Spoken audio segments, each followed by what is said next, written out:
प्यारे बच्चों नमस्कार, आपकी यूट्यूब पे फिर से आप सबका स्वागत करते हैं आपके अपने इस चैनल लर्न एंड शेयर पे। और हम फिर से बात कर रहे हैं क्लास 12 फिजिक्स के बारे में। हमारा चैप्टर चल रहा है चैप्टर नंबर 9, बहुत ही लंबे टाइम से चल रहा है, किरण प्रकाशिकी एवं प्रकाशिक यंत्र, रे ऑप्टिक एंड ऑप्टिकल इंस्ट्रूमेंट। बेटा बहुत प्यारा चैप्टर है और ये इसका 11वां भाग अपन पढ़ रहे हैं। बच्चों 10वें भाग में हमने कंपाउंड माइक्रोस्कोप यानी संयुक्त सूक्ष्मदर्शी को पढ़ा। एग्जाम के पॉइंट ऑफ व्यू से वो बहुत ज्यादा इंपॉर्टेंट टॉपिक था। तो बच्चों आज उसी कड़ी को मैं आगे जोड़ने वाला हूं। जो हमारा सूक्ष्मदर्शी वाला पार्ट था बच्चों वो हमने खत्म कर लिया है। हमने सरल सूक्ष्मदर्शी भी पढ़ लिया, हमने संयुक्त सूक्ष्मदर्शी भी पढ़ लिया। अब बच्चों बात आती है दूरदर्शी की, जिसको अपन बोलते हैं टेलीस्कोप। वो आज के लेसन में अपन स्टार्ट करेंगे। ठीक है बच्चों, चलो देखते हैं आज का हमारा गोल क्या है। तो बच्चों दूरदर्शी में भी स्पेशल हम पढ़ेंगे आज अपवर्तक टाइप का दूरदर्शी, बट उसमें कुछ प्रॉब्लम्स आने वाली है। ठीक है बच्चों, हमने एक टर्म पढ़ी थी गोलीय विपतन और एक अपन में पढ़ा था वर्ण विपतन। ठीक है, तो ये दो प्रॉब्लम्स फेस करनी पड़ेगी हमें अपवर्तक तरीके की दूरदर्शी के बारे में, दूरदर्शी के अंदर, और इसको अपन करेक्ट कर पाएंगे हमारे परावर्तक टाइप के दूरदर्शी में। ठीक है, तो ये दो प्रॉब्लम्स पढ़ेंगे, बट पहले हमें फोकस करना है इस दूरदर्शी पे। और इसी के ऊपर बेस्ड एक एग्जाम्पल नंबर 9.13 यानी 13 नंबर का क्वेश्चन है, वो अपने को करना है। ठीक है बच्चों, जैसे ही करेंगे अपने आप ही हमें समझ आ जाएगा कि इसके क्वेश्चन हमसे कैसे बनेंगे। चलो स्टार्ट करते हैं बच्चों। तो आज का हमारा टॉपिक है टेलीस्कोप यानी दूरदर्शी। देखा होगा सबने, बच्चों की बहुत, जिनको स्पेस में बहुत इंटरेस्ट होता है, कभी कभी मुझे भी होता है कि मेरे पास भी काश एक टेलीस्कोप होता है और मैं टेलीस्कोप से स्टार्स प्लैनेट्स वगैरह को देखता। ठीक है, तो उसी दूरदर्शी के बारे में आज अपन बात करने वाले हैं। देखो बच्चों समझो, जैसे कंपाउंड माइक्रोस्कोप में हमने क्या पढ़ा था, हमने यही पढ़ा था यार कि वस्तु बहुत छोटी है। ठीक है, प्रकाश का स्रोत बहुत छोटा है, तो हमें एक बहुत छोटा सा लेंस चाहिए होगा। भाई यहाँ पे भी वही दो लेंस होने वाले हैं हमारे पास, एक अभिदर्शक लेंस होने वाला है, एक नेत्रिका होने वाली है। अब बात ऐसी है कि यार हमने पढ़ा था कि वहां पर वस्तु बहुत छोटी थी, तो अभिदर्शक लेंस को अपने छोटा बनाया क्योंकि यार प्रकाश का स्रोत ही छोटा सा है। और दूसरी तरफ हमारे पास में जो लेंस लगा हुआ वो बड़ा लगा दिया अपन ने। यहाँ पे उल्टा होगा, यहाँ पर प्लेनेट तो बहुत बड़े हैं, बहुत बड़े बड़े प्लेनेट है, हमसे तो बहुत ही बड़े हैं, लेकिन वो बहुत दूर है। तो अब क्योंकि वो बहुत दूर है बच्चों, तो वो प्रकाश का स्रोत है तो बहुत बड़ा, लेकिन इतना दूर है कि उससे आने वाला प्रकाश अर्थ तक पहुंचते पहुंचते बहुत ही कम रह जाता है। तो उस बहुत कम प्रकाश को अवशोषित करने के लिए, कैप्चर करने के लिए, इकट्ठा करने के लिए अपने को एक बड़े लेंस की जरूरत पड़ेगी। ठीक है, तो इस बार बच्चों अभिदर्शक लेंस बड़ा बनेगा और नेत्रिका छोटी बनेगी। ठीक है, उससे पहले आप सबको पता है दूरदर्शी का यूज, दूरदर्शी दूर की वस्तुओं को देखने के काम आने वाला। ठीक है, दूरदर्शी क्या करता है, जो दूर की वस्तुओं को देखने के काम आता है।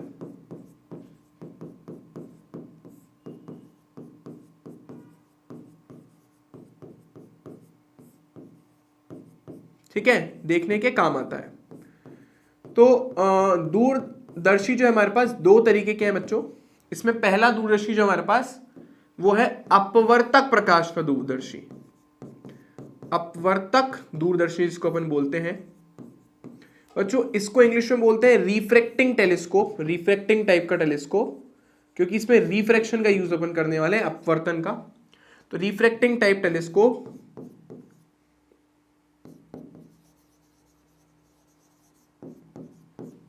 और बच्चों दूसरा जो हमारा दूरदर्शी है वो हमारे पास होगा परावर्तक टाइप का दूरदर्शी, परावर्तक दूरदर्शी, जिसको अपन बोलते हैं बच्चों रिफ्लेक्टिंग टाइप का टेलीस्कोप।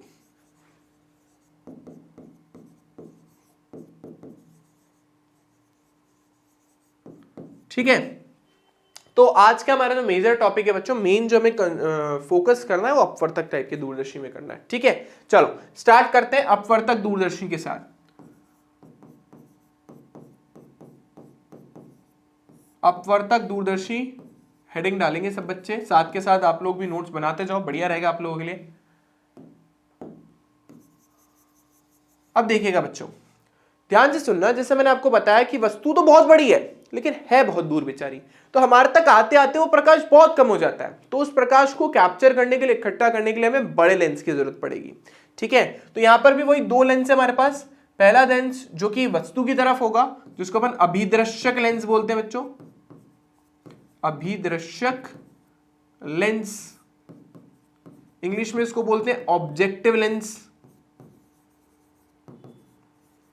ऑब्जेक्टिव लेंस, क्योंकि ये बहुत कम प्रकाश, मतलब प्रकाश तो बहुत कम है, उसको इकट्ठा करना है, तो इसका फोकस जो होगा, इसकी जो फोकस दूरी होगी वो कैसी होगी, बहुत ज्यादा होगी, अत्यधिक होगी दूसरे के कंपैरिजन में। और क्योंकि फोकस दूरी ज्यादा है, लेंस को बड़ा बनाना है बच्चों, तो इसका द्वारक जो है वो भी बड़ा होगा। वो भी कैसा होगा, बड़ा होगा। अत्यधिक के बजाय हम बड़ा ही लिख देते हैं, मच बेटर रहेगा।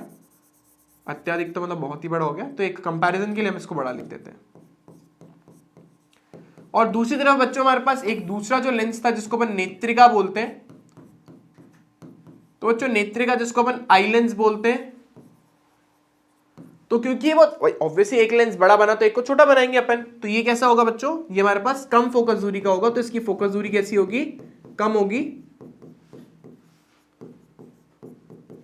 और इसका जो द्वारक है, इसको इंग्लिश में द्वारक को इंग्लिश में बोलते हैं एपरेचर, ये भी हमारे पास कम होगा, छोटा होगा। ठीक है, जैसे आप ये टेलीस्कोप देखिए जरा, इस टेलीस्कोप में भी देखिए ये आगे वाला जो लेंस है बड़ा है, जबकि जहां से मैं देख रहा हूं ना, जो मेरी नेत्रिका वाला पार्ट है वो छोटा है, मतलब आगे से बड़ा और पीछे से छोटा, कुछ इस तरीके का। ठीक है, आई होप सबको ये बात समझ आई होगी। अब बात करते हैं बच्चों, सबसे इंपॉर्टेंट है इसका रे डायग्राम, तो वहां यहां पे अपने को फोकस करना बहुत जरूरी है। तो देखिए बच्चे, सबसे पहले तो अपन बनाएंगे बड़ा लेंस। क्यों बनाने वो मैंने आपको बता ही दिया, क्योंकि वस्तु बहुत दूर है।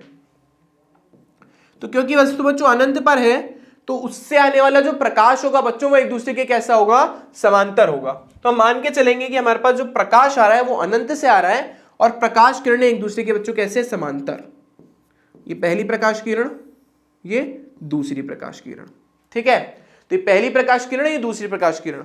अब बच्चों ये जो प्रकाश की किरणें हैं, आपको पता है लेंस से अपवर्तन इनका होगा, और ये कुछ इस तरीके से बेंड हो जाएगी, और ये तो सीधी जाएगी। और हम सबको पता है जब प्रकाश किरणें अनंत से आती है तो वो कहां पर मिलती है बच्चों, मुख्य फोकस पर। यानी ये जो प्रतिबिंब हमारा बन रहा है, ये प्रतिबिंब बच्चों कहां पर बनेगा, मुख्य फोकस पर। ठीक है, इसको नाम दे देते हैं A डैश B डैश। बच्चों क्योंकि ये जो लेंस है हमारा, कौन सा लेंस है, अभिदर्शक लेंस, तो इसका नाम डाल देते हैं। इसका नाम क्या बच्चों, अभिदर्शक लेंस। अभिदर्शक लेंस। अब बच्चों ये जो प्रकाश है, जैसे मैंने आपको बताया, एक दूसरे लेंस पे हमें गिराना है, जिसका नाम क्या है, हमारा नेत्रिका। कॉन्सेप्ट वही है, हम कोशिश करेंगे कि हमारा प्रकाश कहां पर गिरे, या जो प्रतिबिंब वो कहां पर बने, दूसरे वाला जो नेत्रिका है उसके मुख्य फोकस और उसके प्रकाशिक केंद्र के बीच में। तो लॉजिक बिल्कुल सेम जैसा पहले लॉजिक था, बिल्कुल वही लॉजिक है, कोई चेंज नहीं है लॉजिक में। तो हाँ, पर लेंस छोटा होगा इस बार। ठीक है ना, तो जो लेंस ले रहे हैं वो कंपैरेटिवली छोटा लेंगे। तो हमने प्रकाश किरणें इस तरीके से थोड़ा और आगे बढ़ा देते हैं। ठीक है, इसके बाद बच्चों वही हमने क्या करना है, ब्लू कलर ले लेते, चलो यहीं से हमें प्रतिबिंब बनाना है। तो ये प्रतिबिंब हमने बना दिया। तो देखो इस तरीके से कुछ हमारा प्रतिबिंब बनने वाला है, जैसे मैंने आपको उस दिन भी बताया था।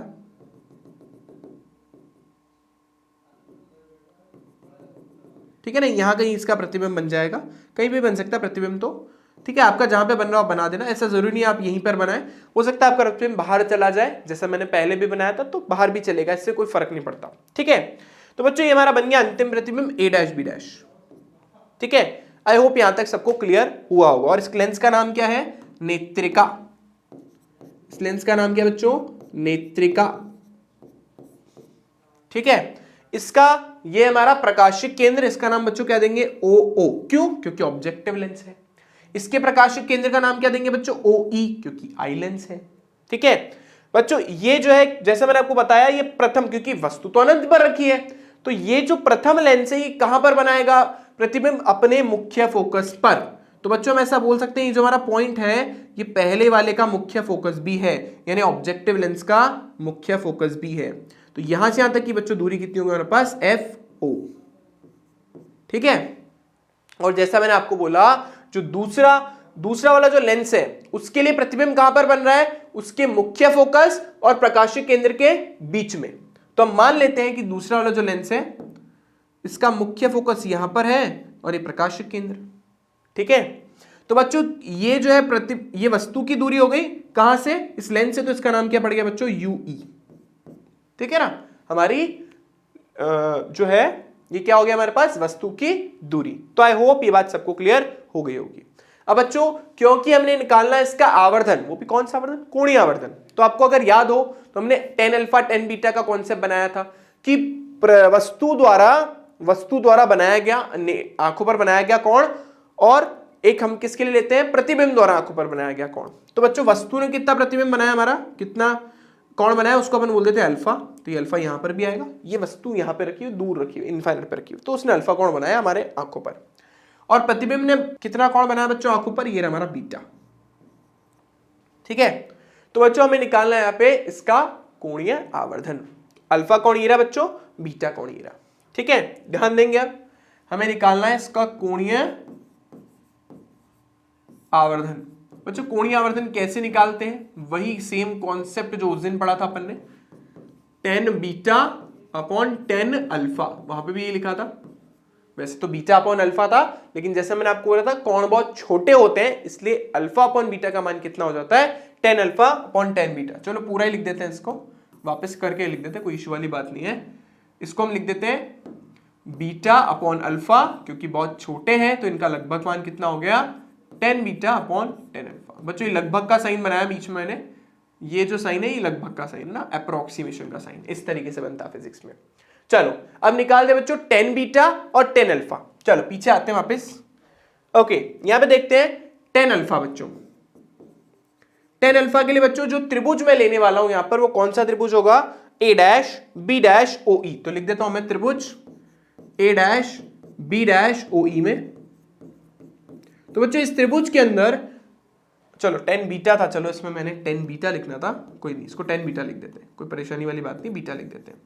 तो बच्चों tan बीटा किसके इक्वल होता है, लंब बटा आधार, यही होता है, हमने ये पढ़ा है लाल कक्का। ये रहा त्रिभुज हमारा ना, ये वाला त्रिभुज ले रहे हैं अपन। ठीक है, तो बच्चों ये हमारे पास हो गया a डैश b डैश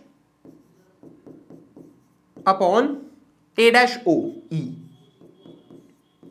ठीक है, a डैश b डैश के बारे में हमें नहीं पता, हाँ, लेकिन जो हमारा a डैश o e है वो हमारा u e है, क्योंकि लेफ्ट में है ना ये सारी चीजें, तो हमारे पास माइनस का u e आएगा। तो हमारे पास हो गया tan बीटा का मान। ऐसे बच्चों में tan अल्फा का मान निकालना। तो बच्चों ये देखो, ये अल्फा था, वर्टिकल अपोजिट एंगल से शीर्षम में कोण से इसको भी बीटा अल्फा मान लिया अपन ने। तो बच्चों ये त्रिभुज दिख रहा है सबको, ये त्रिभुज ये रहा a dash b dash o o। ठीक है, ये वाला त्रिभुज लेंगे हम। तो बच्चों ये रहा त्रिभुज, ये रहा a dash b dash o o, ये वाला त्रिभुज लेंगे। ठीक है, तो बच्चों इसमें अपन लिख देते हैं tan अल्फा। त्रिभुज का नाम पहले लिख देते हैं, त्रिभुज a dash b dash o o, a dash b dash o o में। बच्चों इसमें हमारे पास आएगा tan अल्फा। tan अल्फा किसके बराबर है, लंब बटा आधार। लंब कितना बच्चों, a dash b dash upon, हमारे पास इसके अंदर आ जाएगा a डैश o o।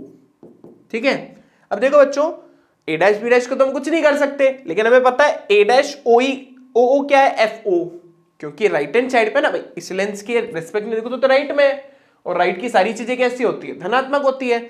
इस लेंस के रेस्पेक्ट में जब u e देखा था वो तो लेफ्ट में था, तो वो कैसे होगा, ऋणात्मक। तो यहां पे हमारे पास बच्चों कितना आ जाएगा, a dash b dash upon f o। तो हमारे पास मान आ गया बच्चों किसका, tan बीटा और tan अल्फा का। अब ये मान हमें उसमें रखना है।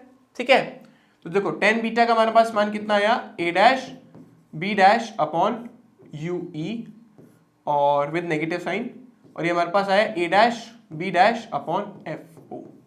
ठीक है, पॉजिटिव साइन के साथ। तो बच्चों थोड़ा सा रीअरेंजमेंट करते हैं, चलो नीचे लिख देते हैं, ज्यादा फंस जाएगा ये तो नीचे यहाँ पे। चलो तो a dash b dash u e, negative को आप चाहो तो बाहर ले लो, इसका उल्टा हो जाएगा, f ऊपर चला जाएगा, a डैश b डैश नीचे आ जाएगा। तो ये वाली टर्म बच्चों इससे कैंसिल हो गई, हमें क्या मान मिला, माइनस का f o upon u e। ठीक है, तो ये हमारे पास आ गया आवर्धन मैग्निफिकेशन। ये गया हमारे पास formula f o upon u e। I hope सबको समझ आ गया होगा। बट एनसीईआरटी में देखोगे तो ये फॉर्मूला नहीं मिलेगा, वहां पे फॉर्मूला है FO अपॉन FE। तो बच्चों वहां पे जो हमने फॉर्मूला निकाला है वो एक्चुअली इसका एक स्पेशल केस है। तो मैं आपको क्या कर रहा हूं, मैं आपको हर चीज पढ़ा रहा हूं। एनसीईआरटी ने एक स्पेशल केसेस ले लेके आपको बस एक्सप्लेन कर दिया है। तो हमने ये जनरल फॉर्मूला निकाला है, मतलब आप इससे किसी भी दूरदर्शी का आवर्धन निकाल सकते हो। ठीक है, हाँ ठीक है। अब हम एनसीईआरटी के अकॉर्डिंग चलते हैं। हम इसके दो केसेस मान के चलेंगे, जैसे हमने सरल सूक्ष्मदर्शी में माना था, संयुक्त सूक्ष्मदर्शी में माना था, इसमें भी मानेंगे।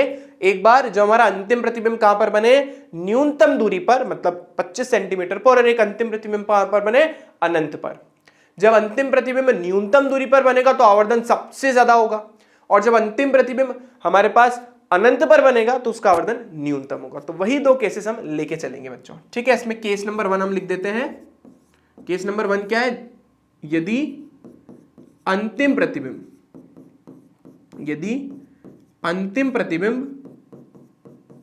न्यूनतम दूरी पर बने, न्यूनतम दूरी यानी डी पर, न्यूनतम दूरी पर बने।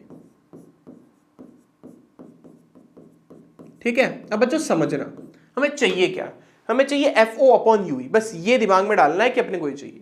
तो देखो 1/UE मिल जाए तो मेरा काम हो जाएगा। तो देखना बच्चों, हम इस लेंस के पास थोड़ा सा चलते हैं, इस वाले के पास, UE के वाले। बच्चों ये जो अंतिम प्रतिबिंब जहां बनाया है, ये इसके लिए बच्चों हो गया VE, साफ साफ दिख रहा होगा ना, अंतिम प्रतिबिंब पे बनाया। और ये जो है ना FO, ये F कैपिटल O से इस OO की दूरी, ये हमारे पास हो गई FO। ठीक है, बस हमें UE, VE और FO में रिलेशन निकालना, क्योंकि हम बोल रहे हैं कि हमारा अंतिम प्रतिबिंब जो है वो न्यूनतम दूरी पर बनना चाहिए। इसका मतलब जो लेंस है ना, ये जो फाइनल इमेज बनाएगा वो हमारी न्यूनतम दूरी पर बनाएगा। मतलब ये VE की वैल्यू बच्चों किसके इक्वल आएगी, D के इक्वल, जो हमेशा से हम पढ़ते आए। हम क्या बोल रहे हैं, एक बार वापस मैं आपको समझाता हूं। ये बड़ा वाला लेंस हो गया हमारा, ठीक है ना। एक बार फिगर अपन वापस रीड्रॉ कर लेते हैं।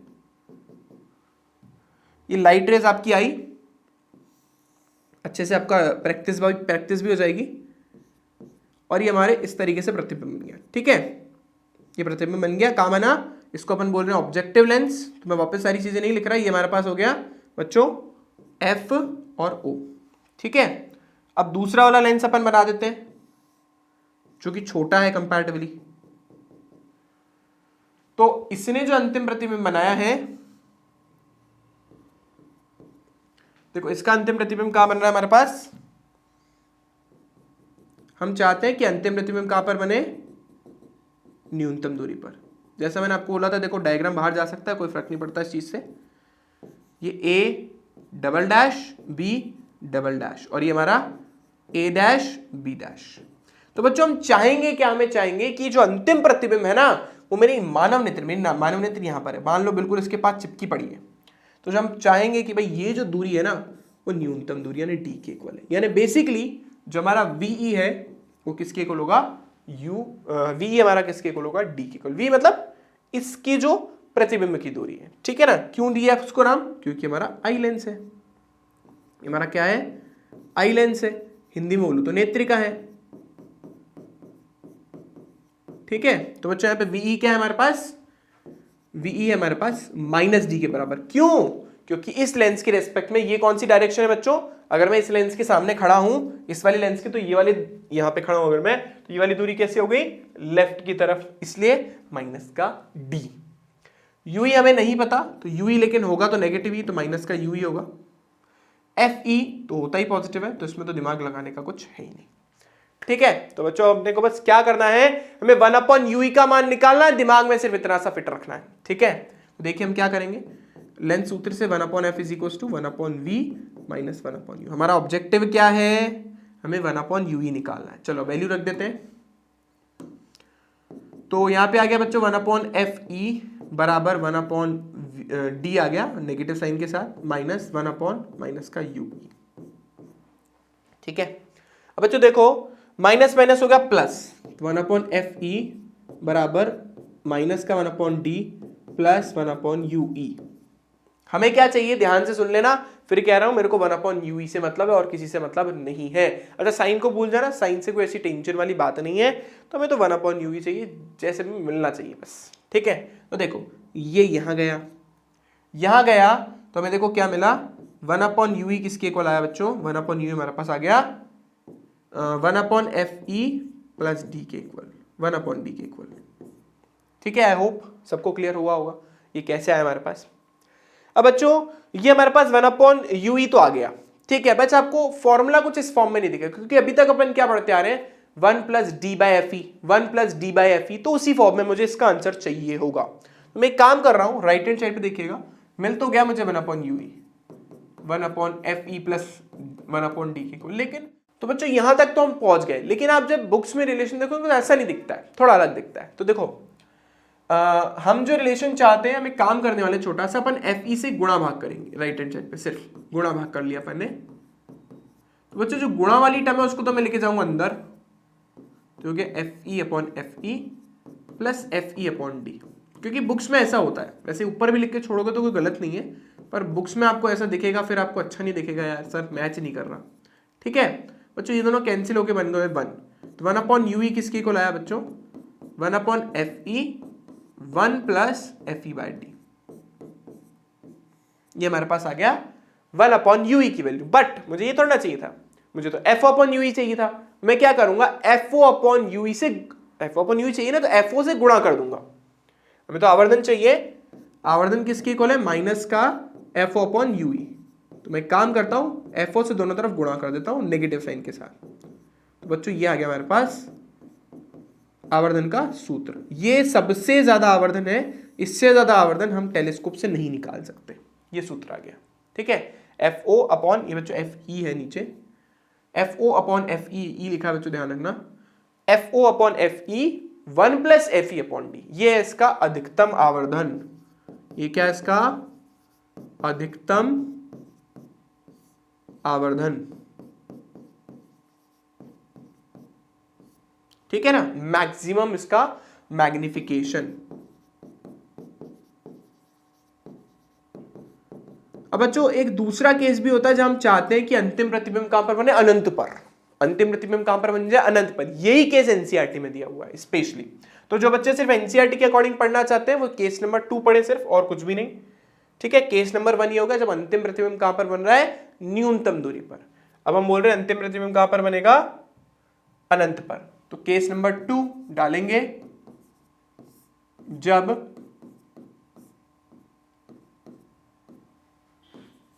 अंतिम प्रतिबिंब कहां पर बने, अनंत पर।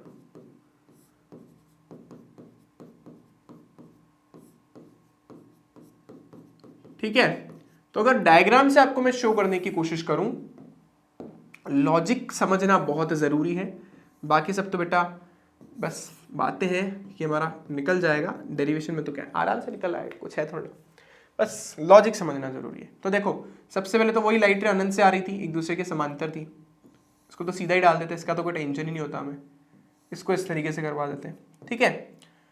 तो यही हमारे पास प्रतिबिंब बन गया यहाँ पर a', b'। अब समझो बच्चों, इसने तो अपनी तरफ से बना दिया, ये जो दूरी है हमारे पास ये तो हो गई बच्चों FO, ठीक है ना, क्योंकि हमारा ऑब्जेक्टिव लेंस है। क्यों है हमारा ऑब्जेक्टिव लेंस है, मतलब अभिदर्शक लेंस।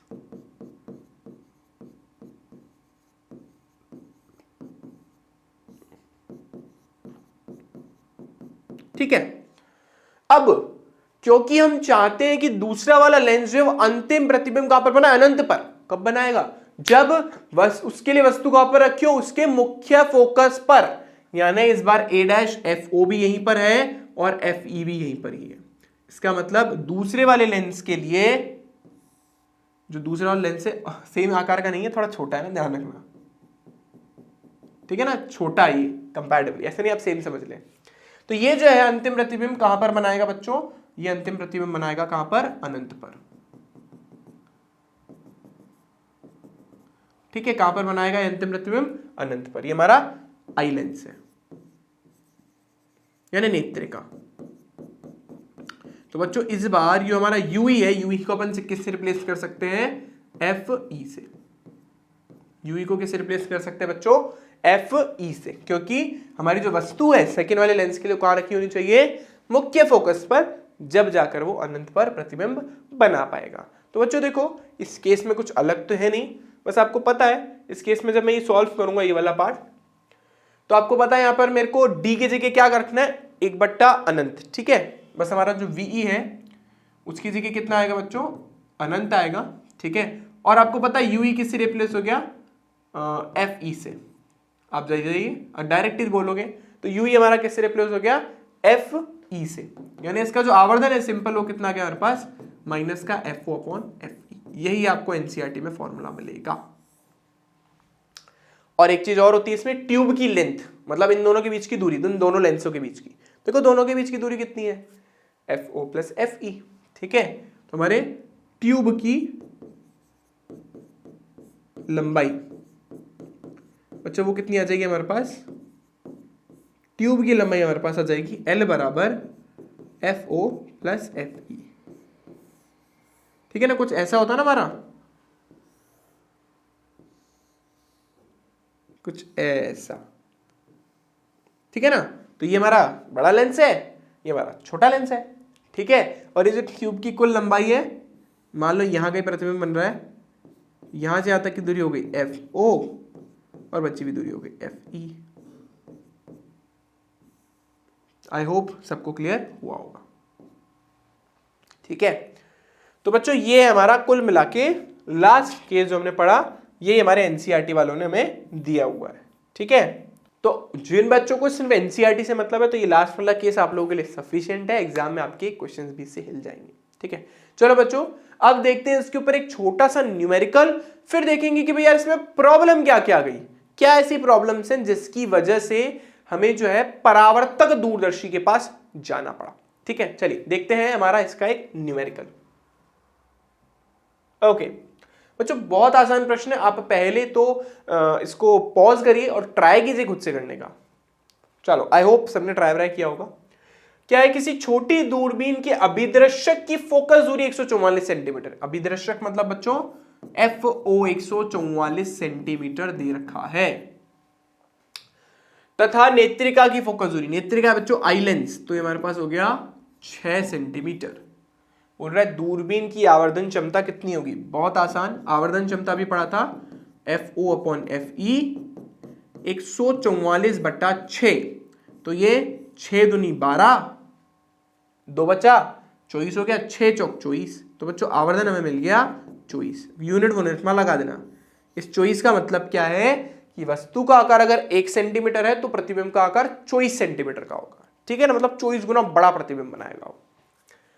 बच्चों ये बोल रहा है अभिदृश्यक और नेत्रिका की पृथक्कन दूरी, मतलब ट्यूब की लंबाई पूछ रहा है अपन से, ट्यूब की लंबाई पूछ रहा है, उसकी लेंथ कितनी है। तो एल कितना हो जाएगा बच्चों हमारे पास, F O plus F E, तो ये किसके बराबर है, ये हमारे पास हो गया 144 प्लस 6, यानी ये हमारे पास हो गया 150 सेंटीमीटर। बहुत आसान सा प्रश्न था, मतलब हलवा था ये, हलवा, ठीक है। तो ये एक आंसर हो गया और ये एक आंसर हो गया, ठीक है। क्वेश्चन था हमारी बुक का 9.13, एग्जाम्पल इसके ऊपर बुक में ऐसा कोई अलग से हमें नहीं दे रखे। तो बच्चों आई होप यहां तक सबको क्लियर हुआ होगा। बच्चों अब बात करते हैं कि इस अपवर्तक दूरदर्शी की परेशानियां क्या क्या है। तो बच्चों समझिएगा अपवर्तक दूरदर्शी के अंदर कौन कौन सी प्रॉब्लम्स है। तो अब हम एक टॉपिक देखने वाले हैं, अपवर्तक दूरदर्शी की परेशानियां, मतलब उसकी क्या क्या ड्रॉबैक्स हैं, क्या क्या आप ऐसा बोल सकते हो, क्या क्या समस्याएं उसमें अपने को उत्पन्न हो रही है, ठीक है। तो ड्रॉबैक्स ऑफ रिफ्रैक्टिंग टेलीस्कोप,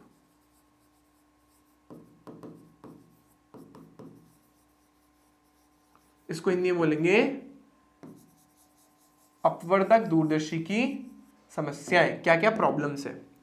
तो अपवर्तक दूरदर्शी की, अपवर्तक दूरदर्शी की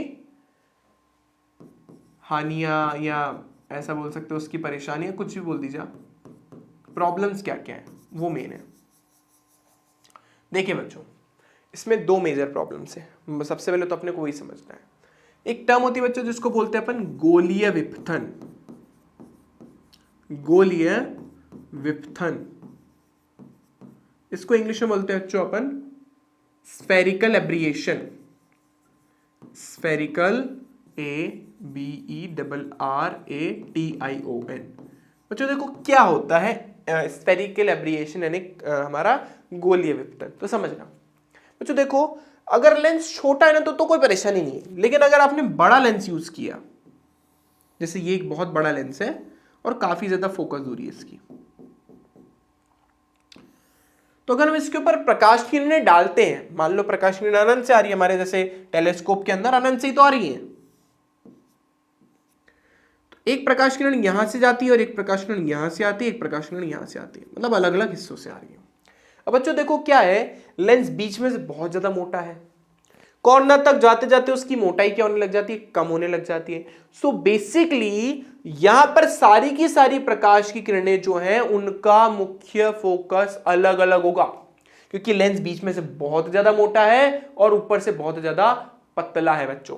तो समस्या समझो, जब प्रकाश किरणें मुड़ेगी तो मान लो ये यहीं पर मुड़ गई, ये थोड़ी सी आगे मुड़ी, ये थोड़ी और आगे मुड़ी।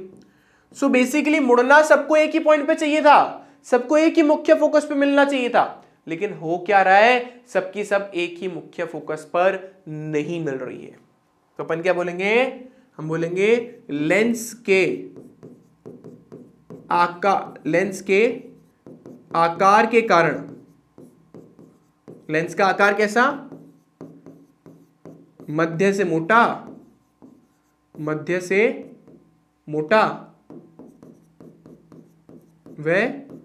किनारों से पतला।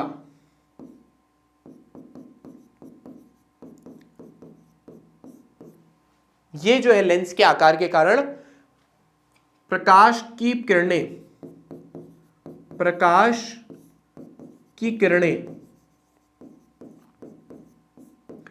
एक ही मुख्य फोकस पर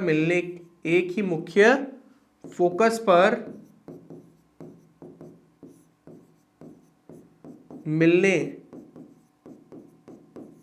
के बजाय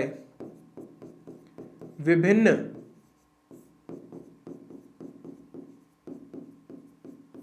बिंदुओं पर मिलती हैं।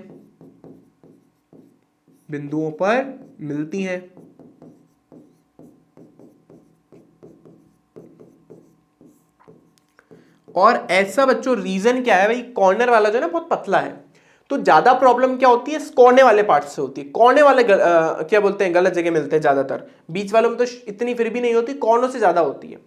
तो अलग अलग बिंदुओं पर मिलते हैं, तो इस वजह से हमें कैसी इमेज मिलती है, बहुत ब्लर सी इमेज मिलती है। मतलब ऐसा समझ लो कि आप बहुत शार्प इमेज नहीं मिलेगी हमें, मतलब बिल्कुल एक ब्राइट इमेज देखे ना अपन, देखे तो यार बिल्कुल एकदम ब्राइट सी इमेज दिखे, वैसी नहीं दिखती हमें, यहाँ पे बहुत ब्लर सी इमेज दिखती है। तो ब्लर सी इमेज मिलती है, ब्लर मतलब धुंधली सी इमेज मिलती है।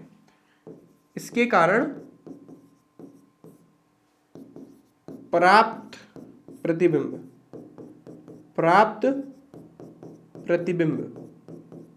धुंधला दिखता है।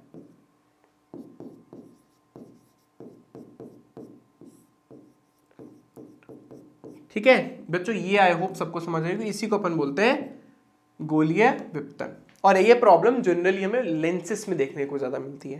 अगर मैं मिरर का यूज करूं तो, दर्पण का यूज करूं तो शायद ये प्रॉब्लम नहीं होगी, क्योंकि वहां पे ऐसा होता ही नहीं है।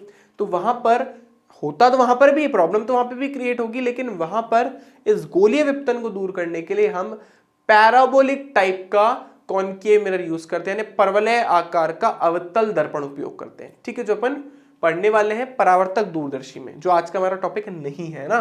तो एक तो ये प्रॉब्लम है। दूसरी बच्चों हमारे पास प्रॉब्लम क्या है, वर्ण विपतन। इसको इंग्लिश में बोलते हैं बच्चों क्रोमैटिक, मतलब कलर से रिलेटेड है, क्रोमैटिक एब्रिएशन। अब देखो बच्चों प्रॉब्लम क्या है, प्रॉब्लम बहुत आसान और सीधी सीधी सी है। मैंने आपको पहले ही बताया था, अगर आपको याद हो तो मैंने आपको बोला था ये जो लेंस है ना, ये आप अगर लेंस से देखो तो एक्चुअली दो इस तरीके के प्रिज्म से मिलके बना है, इस तरीके के। ठीक है। जब इस पे प्रकाश डालते हो तो इस प्रिज्म की एक प्रॉपर्टी होती है कि लाइट को हमेशा बॉटम की तरफ डालता है, मतलब अपने आधार की तरफ डालता है, इसलिए इसके अंदर प्रकाश किरणें क्या होती है, नीचे की तरफ चली जाती है। जबकि अगर दूसरे वाले लेंस के बारे में बात करूं तो उसमें कुछ इस तरीके से होता है, तो उसमें प्रकाश किरणें क्या हो जाती है, फैल जाती है। ठीक है ना। तो अब यानी ये जो हमारा लेंस है ये प्रिज्म की तरह भी बिहेव कर रहा है। तो अगर मैंने इसके ऊपर श्वेत प्रकाश डाला, समझना जी, जब आपने इसके ऊपर श्वेत प्रकाश डाला तो श्वेत प्रकाश के बाद उसका क्या हो जाएगा, वो 7 अलग अलग कलरों में विभाजित हो जाएगा। इस तरीके से 7 अलग अलग कलरों में विभाजित हो जाएगा। ये एक बहुत बड़ी प्रॉब्लम है। मोनोक्रोमेटिक लाइट के साथ प्रॉब्लम नहीं है, एक वर्णीय प्रकाश के साथ समस्या नहीं है, लेकिन देखना तो तुम्हें बहुत बड़े स्टार्स को है, उससे तो श्वेत प्रकाश आएगा। तो वो श्वेत प्रकाश 7 अलग अलग कलरों में विभाजित हो जाता है। ठीक है। तो ये इस तरीके से 7 अलग अलग कलरों में कन्वर्ट हो जाता है, जिसको अपन क्या बोलते हैं बच्चों, वर्ण विक्षेपण। इसको क्या बोलते हैं अपन, वर्ण विक्षेपण। ठीक है ना, क्योंकि 7 अलग अलग कलरों में कन्वर्ट हो गया ना, इसलिए इसका नाम क्या पड़ गया, वर्ण विक्षेपण। ठीक है, जिसको इंग्लिश में बोलते हैं अपन dispersion of light. Dispersion of light. तो ये एक बहुत बड़ा प्रॉब्लम है कि जब श्वेत प्रकाश को अपन किसी लेंस पर डालते हैं तो वो जो हमारा लेंस है उसको, उसका क्या करना देता है, वर्ण विक्षेपण कर देता है, जिसकी वजह से हमारी इमेज जो है ना, मतलब कलर मिक्स हो जाते हैं, मतलब इमेज वापस वही ब्लर दिखती है, कलर आपस में मिक्स होने लग जाते हैं, फिर प्रॉब्लम क्रिएट हो जाती है। ठीक है। तो इसमें अपन क्या लिखेंगे, जब श्वेत प्रकाश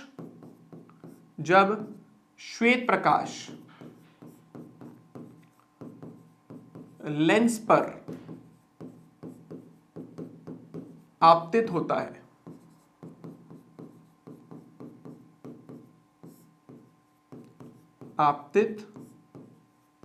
है, तो वर्ण विक्षेपण के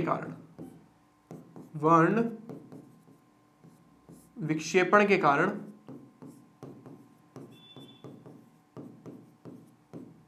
यह 7 रंगों में विभाजित हो जाता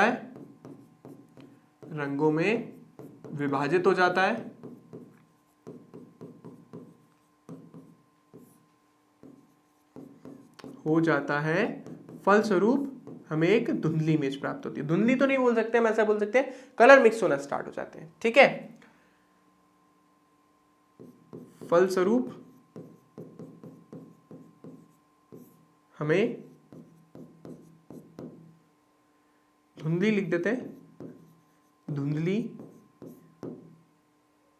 हमें धुंधला लिखेंगे अपन, हिंदी में बोल नहीं रहे, इंग्लिश में बोल रहे ना, हिंदी में बोल रहे, सॉरी इंग्लिश में नहीं बोल रहे, धुंधला प्रतिबिंब प्राप्त होता है। ठीक है।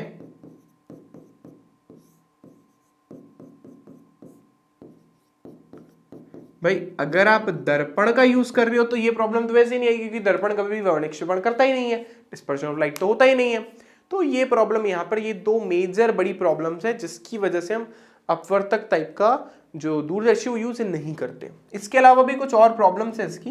इसके अलावा अगर मैं आपको प्रॉब्लम बताऊं, तीसरी प्रॉब्लम काफी भारी होता है, क्योंकि एक्चुअली लेंसेज पूरी तरीके से अंदर से कैसे बने, कांच के बने हुए, तो यार बहुत भारी होगा उठाने में। तीसरा, बहुत महंगा होता है, बहुत कॉस्टली होता है। क्यों? क्योंकि इतने मोटे मोटे ग्लासेस से बना हुआ है, उसके अलावा उसकी दोनों तरफ से पॉलिशिंग करनी पड़ती है, यहां से भी उसको बिल्कुल स्मूथ बनाओ, यहां से भी स्मूथ बनाओ, तो दोनों तरफ से इसकी पॉलिशिंग करनी पड़ती है। महंगा होता है, भारी होता है, इनसे जो हमें इमेज मिलती है वो भी बिल्कुल परफेक्ट नहीं मिलती है, मतलब उसकी इंटेंसिटी भी बहुत कम होती है। ठीक है। तो ये सारी कुछ मेजर ड्रॉबैक्स है। मेजर तो 2 ही है, वर्ण विपतन और गोलीय विपतन। इसके अलावा महंगा होता है, भारी होता है, 2 सतहों पर इसकी पॉलिशिंग करनी पड़ती है, तो ये भी लिख देता। चलो अच्छा, 3 2 बार लिख डाला हमने, चलो कोई नहीं, करेक्ट कर देते हैं। 2 सतहों पर पॉलिश करनी पड़ती है।